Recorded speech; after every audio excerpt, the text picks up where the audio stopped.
welcome to the Perrysburg Pulse podcast. I'm Andrew Z, your host, produced by Broadcast Hippo, and live in studio, we have Kelly Siegel here, and Kelly is the owner of a brand new, it's not a restaurant, like how do you explain it, So, Mindful Table? It's carryout only, but it's a bakery and deli. So it's just like if you'd go to a grocery store Yeah. and you have where you get pounds of, like a potato salad. It's just like that. So, but we have hot deli items too. And how many different items do you have?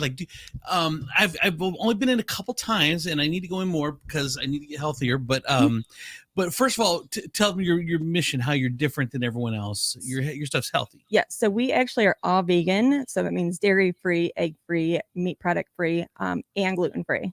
So for us, it was about food allergies, and a lot of our customers have never been to a restaurant before because their allergies are so bad that they can't even go out to eat. Oh, wow. So our mission is to be able to have kids come in, and I make Hostess cupcakes. They've never had a real one. So they didn't even know what it was. Wow. Like that's how it's really cool. Is it necessarily healthy or just different ingredients? It's not necessarily healthy. Right. But we do, fat contents decrease tremendously when you don't have animal product. And gluten-free, for people with celiac or intolerance, it is healthy because they're not damaging their bodies from it. Mm-hmm. But so no egg, no dairy. But honestly, like people ask about carb count, we don't count any carbs. We don't even count macros on our food, because with the Mindful Table, it's about mindful eating and building a healthy eating structure for people instead of having it such a negative effect. And that's why there's so much, weight issues with people. Is it weird, Kelly, that we can't get healthy and good for, that's two separate things, like almost like healthy and low fat, low calorie? Well, I think it's a mindset too. Like no one should say they can't have a certain food group unless there's food allergies, because what happens is you go 6 months without eating it and then you binge and you go in that cycle. Just have a piece of pizza. Don't eat 5 pieces. And like people need to, in that mindset, stop working when you're eating. And like that's how the Mindful Table actually started, is like the basics of stop when you're satisfied. Don't overfill. Just because it's on your plate doesn't mean you should eat everything. Like we were taught as kids, eat everything on your plate. Yep. So it's not even about eating healthy. It's just being mindful of what you're putting in your body. But it is without it's all no antibiotics and all that BS that really is not good for us. Yes. I mean, there's so many things that we have in America that they put in additives and stuff they put in the foods that they're not even allowed in other countries. This shit's so bad. Like Kraft mac and cheese. Yeah. The dyes, they don't have that in other countries. It's not even mac and cheese. I don't know what that is. I don't know what that powder is. I don't even know. I know it's good. Yeah. Well, I had a doctor appointment this morning, and he was saying that they put that even is glucose or not glucose, but fructose. High fructose that's corn even syrup. Yeah, even that's cheaper than regular sugar. Yeah. But it tastes better. We like it better, and it's addictive. Yeah, it is. So they'll throw it. We throw it in everything. Yeah. And luckily, like when I make everything from scratch. Right. So even a lot of people, I get pushback because we use soy with tofu. And there's such a misconception about tofu and soy and estrogen, and how too much soy can give you too much estrogen, and it's just not the case. What so how many items do you have in a day?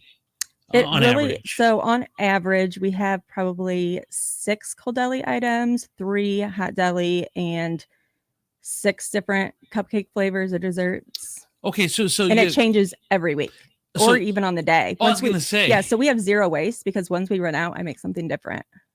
Oh, wow. And then people keep coming back because they're like, oh, they have this again because we didn't have it for 2 weeks. So it keeps people interested. And how do we find out, just on social media, is that how we find out what you have for the day, or what? So on our website, we have a Clover system. So it says order online now, and that keeps up to date. So once we sell out, it comes off our menu. So people can just check there instead of calling and asking me what's on our menu, please.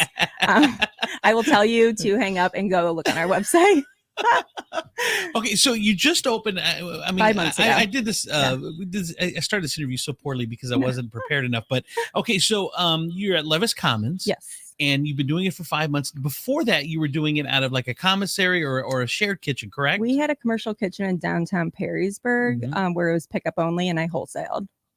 So how long have you been doing it total? A year and 5 months. A year and 5 months. Yeah. A year to the date of our old commercial kitchen. We moved into our kitchen we built at Levis.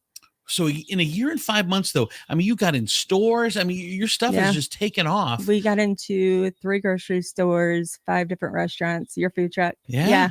It really took off more than I was prepared. Do you think that was because of COVID or just in general? Some people, it's just lacking. wanted this. There's nothing just out lacking. there. Yeah, we had people drive from Cincinnati and stock up their coolers because there is nothing out there. People from Michigan come down. You think Ann Arbor and Detroit. Yeah. So when I made punchkis for Fat Tuesday, I didn't realize we were the only ones in Ohio that make gluten-free ones. And I was not prepared. We did over 1,000 in a few days. And you make all that stuff yourself. You don't have another baker. You don't have another anybody. It's you. I have people cooking help everything. me prep when they're not helping customers, but I only have 1 full-time employee, a part-time, and then I just hired another part-time. So yeah. Oh my gosh. So how long have you been in the cooking business? A year and 5 months. What did you do? What did you do before? I was a dialysis technician for 15 years, and then I sold cars for a year. I worked at Bar 145 for like 6 months. Yeah. And then I went back to school, got my bachelor's degree. In what? And in a made up degree. Bachelor's of Science and health. It's health issues. Okay. Actually, I mean, it looks good behind the name. Okay. So it's health issues focused. So I took more nutrition classes than any doctors probably have. So and then what made you decide to, I mean, 15 years in dialysis, did we decide, you know what, I'm just gonna. I was tired that, getting up at 3 a.m. and it just wasn't fun anymore. Could you just do a better schedule though? No, it's like you do 3/12s and it's either you work like 4 a.m. to 4:30 p.m. or it's like 7 a.m. to 7 p.m. And it just. So you were looking for something else to do. How did you fall into this? Well, luckily, I didn't need to work. And so it became a passion of cooking, just like finding new recipes for friends that had food allergies. And I also have celiac, so I can't have gluten. And then I became allergic to egg and chicken about 2.5 years ago. So I had to make my own food.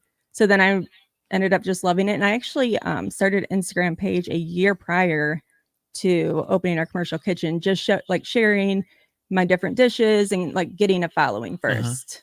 And then that's when I opened the commercial kitchen. And so this was out of necessity then. You started cooking for stuff people, that you couldn't, you for as myself, well, for yourself. I couldn't go to a restaurant and eat anything unless it was a salad with veggies on it. Really? For how long? Forever? No, like for a good year. I was doing that. And then I'm like, this is enough. Yeah. I got to figure out something else. So what types of foods are you making at the restaurant that you can eat that is pretty much anything? Anything that you can think of. I just make it vegan and gluten free. We do lasagna, tacos, our queso. Today we have sausage, peppers, and onions over rice. We have tomato soup with grilled cheese, croutons. We have breakfast hash. So we do hash browns, our soy chorizo, and just egg.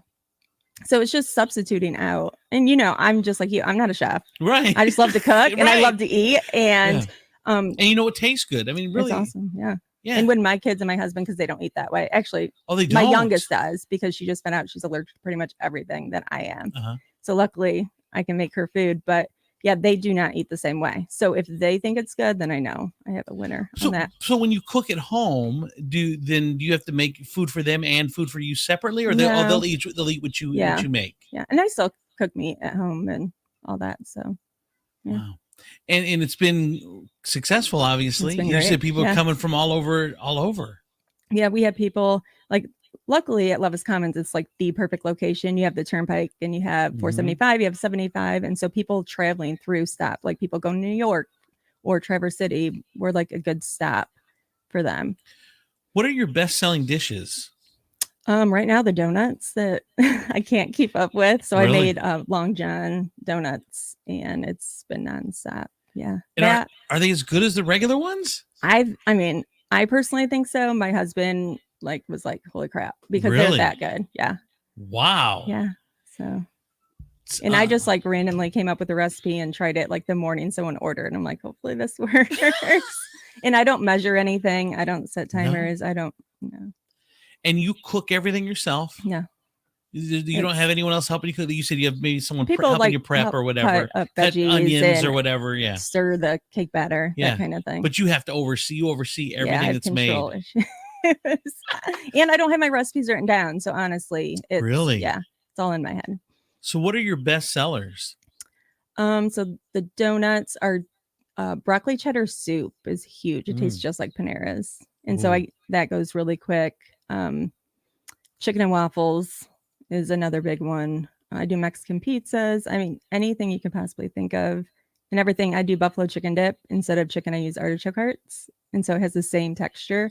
And that's always a big, seller. So how often will you make the same thing then? Like from if you do a buffalo chicken today, or this week, when will you have it again? Like how often do you change? It could be in 2 weeks I might have it again. But is it just like whatever you feel like making? Yeah, whatever I'm hungry for. No way, you're lying. Yeah, no, I promise. You have no schedule? I have no system. You have no system? No.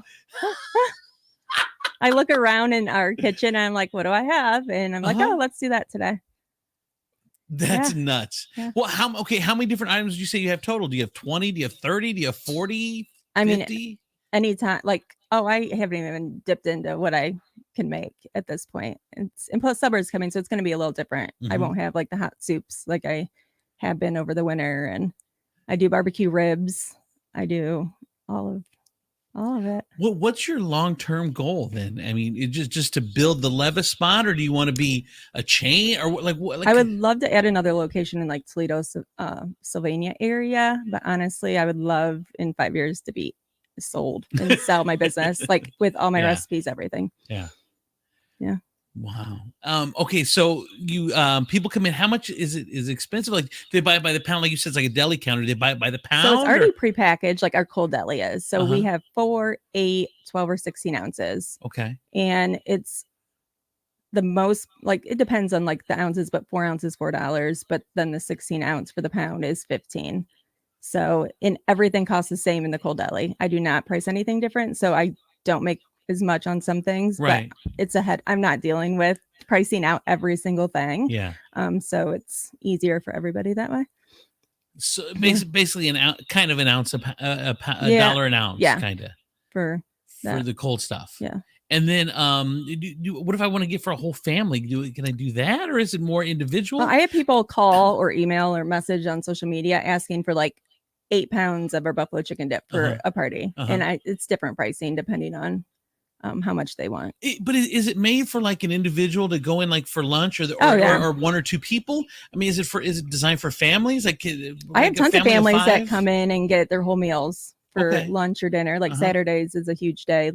Family of 5 come in and everyone gets something, or they share. Because our portions for a hot deli is they're big. Okay. So our single soup is 16 ounces, which is way more than if you'd go and get a bowl at Panera.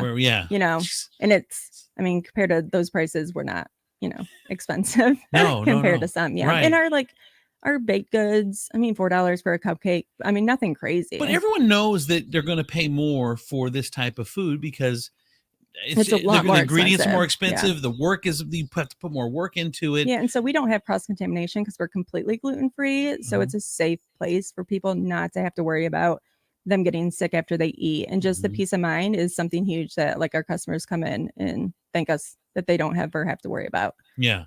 Are they all Perrysburg people, or what percentage is Perrysburg and what percentage is everywhere else? I think the most of the percentage is everywhere else. Really? Yeah. Yeah. So we have a lot of Toledo, Maumee, Sylvania, Monroe, Township in Michigan. A lot of people come from there. Like I said, Cincinnati, Findlay, Tiffin. So I know that I've followed you for forever. So you got in the grocery stores before you got the restaurant or the deli restaurant before you get to carry out whatever it is. But you did the grocery stores first. Do you still have the grocery stores, or did you pull everything in house? I pulled everything out. I was going to keep everything wholesaling. 2 days after we opened the storefront, I told everyone I was done. I couldn't keep up. So it was just too much. Yeah. Yeah. Why not hire more people? Well, because you have control issues. Yes, but if I can't keep up in my store, which means it's a need, why wholesale myself for cheaper and have someone else make money off my food when I can myself? Right. So you're like, I'm just doing it. Just like all the marketing. I mean, that's why I opened the storefront, because if I'm going to market myself, I'm going to be the one that's going to market for my store. And what about like even if it's not cooked, what about a pickup location in a couple other spots at least? So like if someone wants to order from Sylvania or Perry or Sylvania or Toledo or whatever, they have to come to Perrysburg right now. Yeah, there's it's no about other cross way. contamination. I'm not gonna have my product somewhere that I don't know if someone's touching it or what's going on there. So yeah, it's just keeping everyone safe and my control of what's going on. Well, I mean, you said you're working what, 80 hours a week? Yeah, like with everything. The kitchen's like 67, and then I do website ordering. So I opened the food truck last year. This is my second season, and I was doing 80, 90-hour weeks, 15, 16-hour days. And honestly, I got burnt out. Like like this year, like I'm going to try to take, like there were some times where I'd have 3 days off a month, like for 3 months straight, June, July, August, like our busiest months. And I said, this year, I'm really going to try to at least take a day or two off and maybe not do 2 events every single day where we're going from 6 a.m. till midnight. So I'm trying to come back because I really was getting burned out. I was just getting as tired as exhausted. Well, that's why I would never do a food truck though, because the times you're on their customers' demand. So whenever they want it, I'm 10 to 6 Monday through Friday and 10 to 3 on Saturdays and close on Sundays. So for me, I've taken vacation since opening. I've gone to see my oldest at college, and was gone like 3 days, and then we went to Hawaii for almost a whole week. Oh, okay. So at that point, I just make a ton, and once we ran out, we closed. So I'm out. so you're not. I mean, you're only 5 months in. You're not feeling burnt out at all, or too many hours. I mean, but you can't work 80 hours for a year, 2 years. No, I mean, I'm getting better about like today. Delegating. I'm gonna go home and take the rest of the day off. Really? Okay. Yeah. So I'm getting a little better and letting some of the girls like do more. They yell at me. They're like, "Go, we can handle it." You know. Yeah. Well, and you just talked about you just hired somebody. How has your help been? Because everyone complains about finding good help and that these have you had those challenges as well? No. So my full-time employee is my stepdaughter. So and I mean, it's super laid back there. I mean, it's fun to work at. Yeah. And then I have college girls that work for me. So, and they love it. They're customers. And so they love being there. It's funny. I talked to a food truck in New Jersey, I think last week or a week before, and she was saying, because like my old school mentality is you want to hire someone, a full-time person, and then have them work a ton of hours. But this girl was like, I have like 5 college girls, and this is one of their gigs. Yeah. Like they do this and they do this and they do this, and when I need them, they can fill in here. And it's just a different mentality that I wasn't. Because they want to come and work. Yeah, yeah. And so they give me what days they can. I'll text them, hey, you want to come in this day? And they say yes or no. And I don't plan my schedule around having help. And so it's just like a bonus. Oh. So, yeah. So, well, that's the one thing. I mean, with the store, you can run it yourself. Or because I'm not cooking on demand. Right. So I cut all that out. Do you cook like before you open, or are you cooking throughout the day, or? Yes. Both. So I'll do like a ton of bulk, and we put it in containers, like they like weigh everything out, label. So sometimes I don't have to do cold deli for like 4 days, because if I make enough at once, but in the morning I come and have to heat everything up. So if I make lasagna, I do a bunch of pans and just put them in the fridge and then bake as I need them. So like in the morning, I'll bake them for when we open at 10. So you're obviously not old, but you did the dialysis thing for 15 years. Yeah. So I'm guessing this is your first foray into like full business, brick and mortar. I'm going to sign lease and do all that. Is that correct? Yeah, first time. What has to help maybe other small business owners? Because like I put a post up yesterday, and I said, do not personally guarantee any lease you ever sign. It'll screw you in the end. And, you know, some people are like, well, what is a personal guarantee? What does that mean? Blah, blah, blah, whatever. Are there any things that you've done over the last 5 months that says, I wish I would have done this different or this different, or has it been pretty smooth? Or yeah, I wouldn't change. I mean, if someone would want to open a restaurant, I would tell them don't carry out is seriously the way to go. It's just easy. And there's less staff. I don't have staff members taking food out to customers, cleaning up after them, doing dishes. It's super easy. And you think it's the future then? Like yes, a carry out deli? yeah. Really? Uh-huh. So like if there was a Mexican restaurant, we could do that. Like anyone could do the same thing. Yeah, like because I have the heaters Uh-huh. that, we have our taco meat and then the warmers for the queso, and we put them together on demand, but everything's cooked and hot. Like, but you're not really doing anything. I mean, Mexican restaurant isn't cooking on demand either. You're just doing it for the public to carry out. Yeah. There's just no tables and there's no servers. Yeah. You're doing basically the same thing as a restaurant does. And you don't have to worry about tax because it's carry out only. Mm-hmm. You don't have to worry about people hanging out. I know all about taxes. I can help you with any of that. No, it's true though. But I mean, you cut all of that out. So you think that's the future? I mean, if people were smart, that's the way I would do it for sure. Could you put like tables out front? So like we just got them today. Did you really? Yeah. Yeah. So people could be out on the sidewalk or whatever. Yeah. So we have 2 tables that I thought it'd be nice this week. So I was all excited.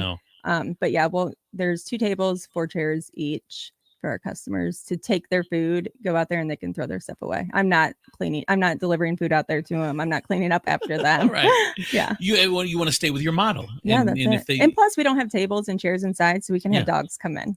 And I'd rather see dogs. I'd rather see dogs than tables. Exactly. Dogs over tables.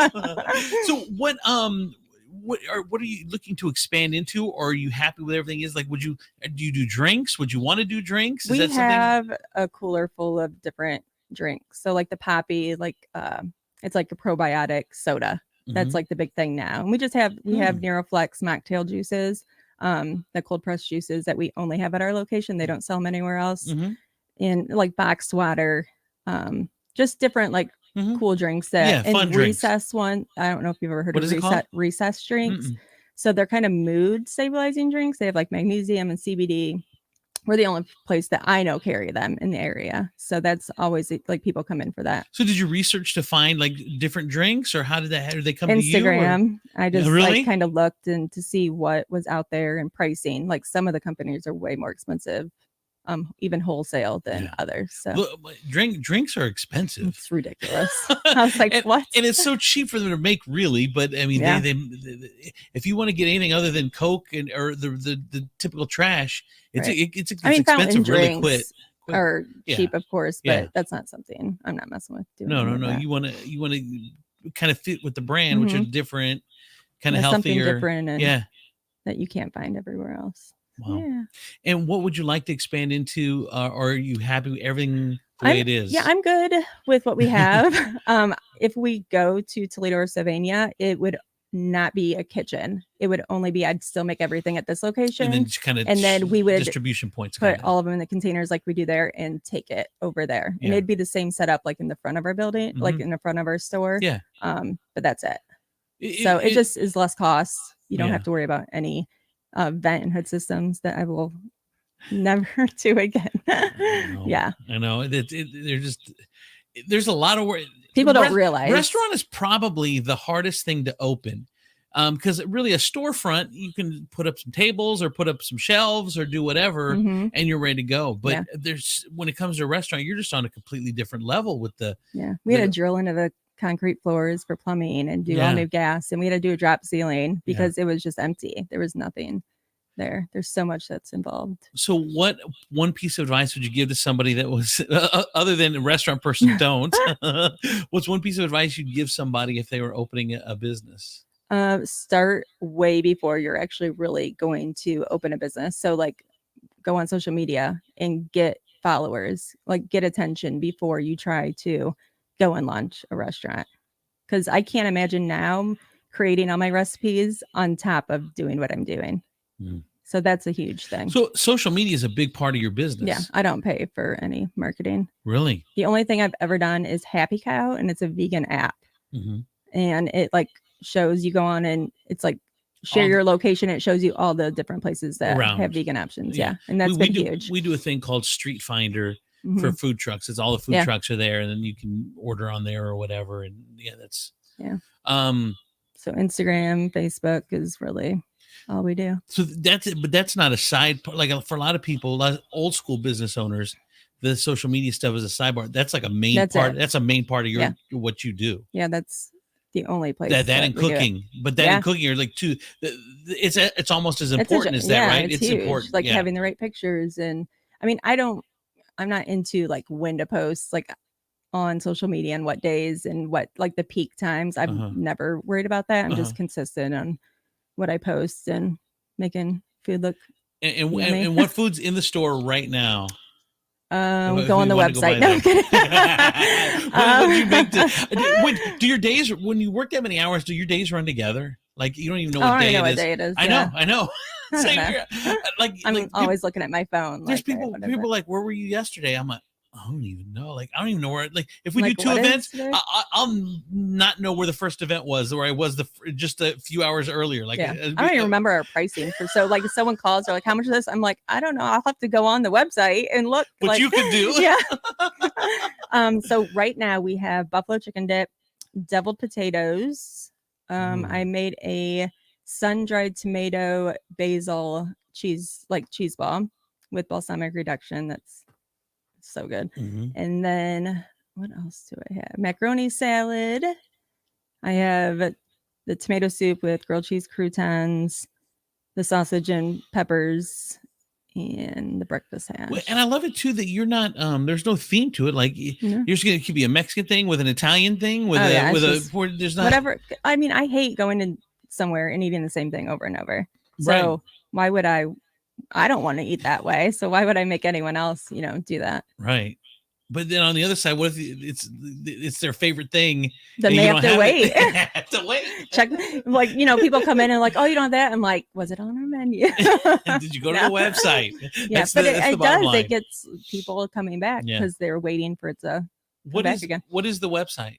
It's at themindfultable.com. Like AT, not at. Oh, yeah. Okay. AT, themindfultable.com. Yeah. And located at Levis Commons on the out. I don't know how you describe it. We're right across from the new building. That Tan Lines is in Danbury and what is it? Saba, like Loft, their design center. Yeah, Saba, yep. Yeah. And then what else is over there? The dry cleaners next to us. That's the most traffic I ever see anywhere at Levis Commons is at the dry cleaners. I just gave them a plug. You're welcome. I know. Yeah. Well, awesome, Kelly. It's so cool. Would you look? Okay, you're 5 months in. You're a year and 5 months in. Would you do anything different as far as are you happy with not saying that you're not doing things right on the food thing, but would you go down this path again, knowing what you know now? Oh yeah, I would completely do it over. You love what you're doing? I love it. You love it? Okay. Like I love having people eat something that they can't go anywhere else for, or they've never had it because of their food allergies. And you said people come, I don't know if you said it on the air, but you said people come from Cincinnati sometimes. Yeah. There's multiple families. Why not? Why won't other people just do what you do? Like it's hard. Is it hard? Yeah. Why? Why it makes it hard? To make something that's vegan and gluten-free tastes like either meat or real, as people say, food is super difficult. That's why people don't do it. Really? So you just do you like keep trying it? Like maybe you'll do this, you'll do a little bit less ingredient of this or more ingredient of this, or and until it tastes good. Like if you taste it and you're like, it's a little off. Like I'm pretty good on like once I made something, I can make it again pretty much without second guessing myself. I have tried recipes that were horrible. Yeah. But that's only when I like look up something online and try it and like kind of using someone's recipe, but like making it my own, it does not go well. So I just make up stuff and look in the fridge and see what would go well with it. That's crazy. All right. At the you do things different from anyone else I've ever known or talked to. But that's the thing though. I feel like that's why I can make things that are vegan and gluten-free because I'm not a chef. I'm not or a baker. And so people are so set where they measure exactly and they're so set in their recipes and you can't bake the same way gluten-free and vegan that you normally would baking otherwise. It's just different. Yeah. Well, I'll give you a great example is when we had the pizza place at Levis Commons, the guy that I brought in to be our head chef had never done a pizza, never done Italian. He was a Spanish speaking Mexican guy. And I think people loved our pizza and they loved the crust. And I think it's because, I mean, he used cornmeal. Like like most people would never use cornmeal, but I think because we didn't know any better, And we didn't have like old habits or like, this is the way it's always done. So this is the way we have to do it. I think that actually worked to our benefit. I think it does. It really does. Like people, when I'm like, I don't measure, I don't even like for baking, that's unheard of. And it just works. Like I don't even set a timer for cupcakes. I turn the light on in the like oven and I like walk past it every so often to see how they're doing. Wait, you can't tell me once or twice you haven't forgotten, gone to get sidetracked and haven't burned. I mean, I've had our like 3-compartment sink fill up with water because I get like busy and I'm like, hear the dripping. I'm like, crap, that happened again. And Perrysburg water's not cheap. Oh so. God, no. Yeah. That is so funny. So like, like I said, I've never heard the way you do things. I've never heard of it done anywhere else that way. Not normal, I'm sure. Normal. But it works. It works. But it works. Yeah. That's awesome. All right, Kelly, at the Mindful Table, MINDF, I'm looking at your hat, MINDFUL table, Mindful Table, and check them out at Levis Commons, and make sure you check the website to find out what's on tap. But I love the fact it's cool that, I don't know, you just make this whole vibe about it, because I love the fact that we don't know what's going to be there. We don't know what's going to be there. It's super simple, like concept. Like but it's just different. You don't have to overthink anything. I know, but you don't know. Like I like the fact that it's not a Mexican place. Like I'm not gonna have rice every day. I might have rice. I might have noodles. I don't know what I'm gonna have. You never know what's going on. I love like that. We have ice cream sandwiches now, but once they sell out, there might be another 3 week. No, I'm kidding. It won't. But I love that. But people can special order. So I have stuff online. I need 24-hour notice. For like things like donuts and ice cream sandwiches and cakes. Like I do cakes for birthdays and stuff. Let's say I like your we're full on bakery too on top of that. Let's say I love your lasagna and you don't plan on having lasagna. Can I pay you to do like a whole order lasagna? Then like pans. People can message like and then you'll make it for. Okay. All right. I had a caterer for a funeral, so she came in like on a Tuesday for pickup on a Friday. So she just like placed her order at the store. Okay. Yeah. All right, Kelly Siegel, at themindfultable.com. You're awesome. Thank you so much. Congratulations on your success. Thanks. There it is. That is this week's edition of the Perrysburg Pulse. Thanks for listening, you guys. We'll talk to you later. I'm Andrew Z. Bye, everybody.